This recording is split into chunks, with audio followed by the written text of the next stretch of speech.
এমাজনৰ গ্ৰাহকৰ বাবে সুখবৰ অনলাইন বজাৰ এমাজনত পুনৰ বিক্ৰী আৰম্ভ হ'ব এপল ফোনৰ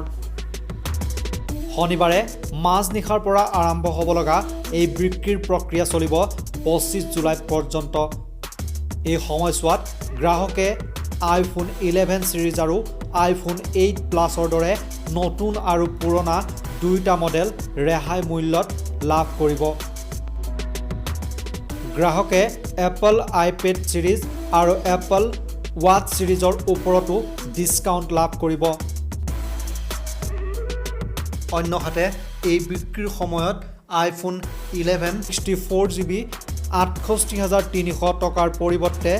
62900 টকাত ক্ৰয় কৰিব পাৰিব অৰ্থাৎ গ্ৰাহকে 5400 টকা ৰেহাই মূল্যত ক্ৰয় কৰিব পাৰিব উল্লেখ্য যে আইফোন 11 Pro আৰু আইফোন 11 Pro Maxৰ কোনো ৰেহাই মূল্যৰ কথা এমাজনত উল্লেখ কৰা নাই যদিও গ্ৰাহকে HDFC বেংকৰ ডেবিট আৰু ক্ৰেডিট কাৰ্ডৰ জৰিয়তে 4000 টকা পৰ্যন্ত ৰেহাই লাভ কৰিবলৈ সক্ষম হ'ব ইয়াৰ উপৰিও গ্ৰাহকে আইফোন 8 প্লাছ 64GB ক্ৰয় কৰিব পাৰিব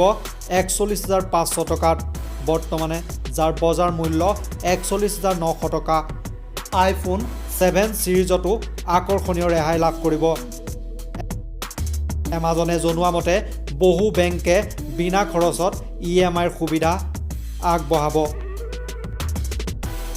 সকলো অফাৰ শনিবাৰে মাজনিশাৰ পৰা এমাজন ইণ্ডিয়াৰ পেজত উপলব্ধ হ'ব news desk report news only